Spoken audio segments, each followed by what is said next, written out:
The phone rang at 2:17 a.m. No name, no picture, just a number I didn't recognize, glowing against the ceiling of my new apartment. I let it ring once, twice. I answered on the third, already knowing it wouldn't be a wrong number. Nothing ever is this late.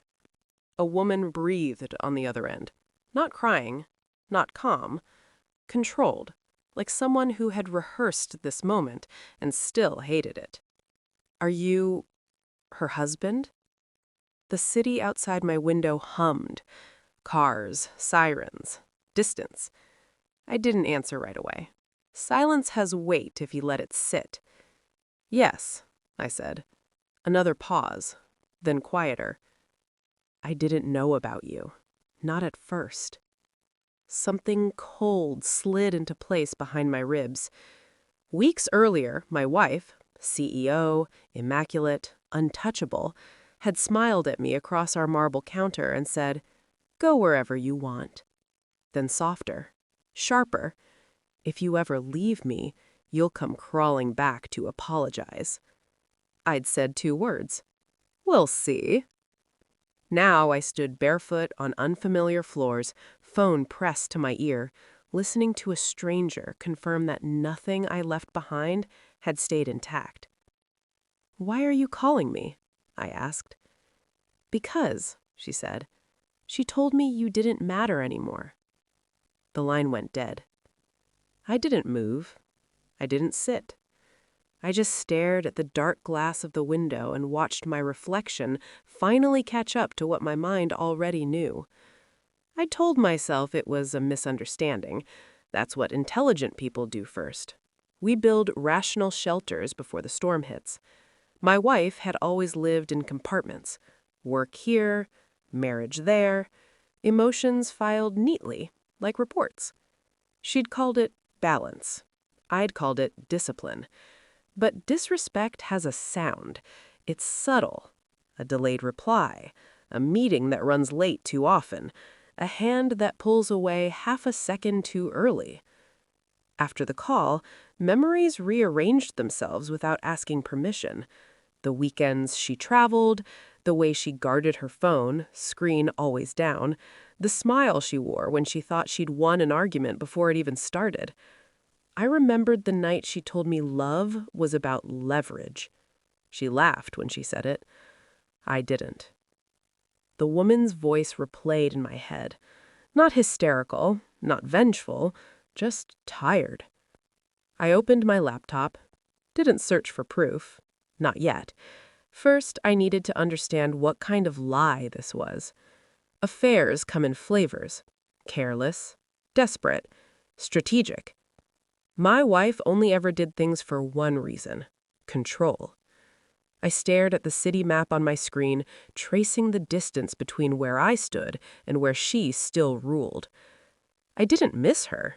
That was the most disturbing part. I became quiet on purpose. No angry texts, no accusations, no emotional leaks. I watched.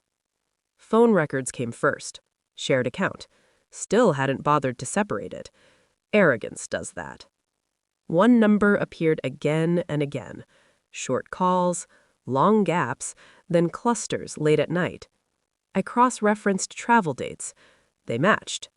I requested archived security footage from our building, still legally accessible. I watched her leave at odd hours, posture relaxed in a way she never was with me. I found emails next. Not explicit, she was careful, but care leaves patterns. Phrases she never used with me, a softness she'd claimed was inefficient. My chest stayed calm. Too calm, like something inside me had shut a door and locked it. The woman called again. Once. I didn't answer. I didn't need her story anymore. I needed confirmation. I ordered a background check on the number. Corporate tools have perks. The woman worked for a subsidiary my wife oversaw. I smiled for the first time in weeks. Not because it hurt, because it made sense. The final piece arrived on a Tuesday morning. A forwarded message. Anonymous. Clean. "She promised me she was ending things with you." Attached, screenshots.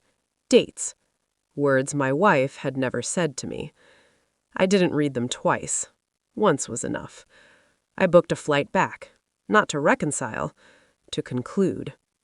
She met me in her office. Glass walls, power on display. "You look well," she said. I handed her the folder. No explanation. She opened it. Color drained slowly, like someone lowering a dimmer switch. "This isn't what you think," she started.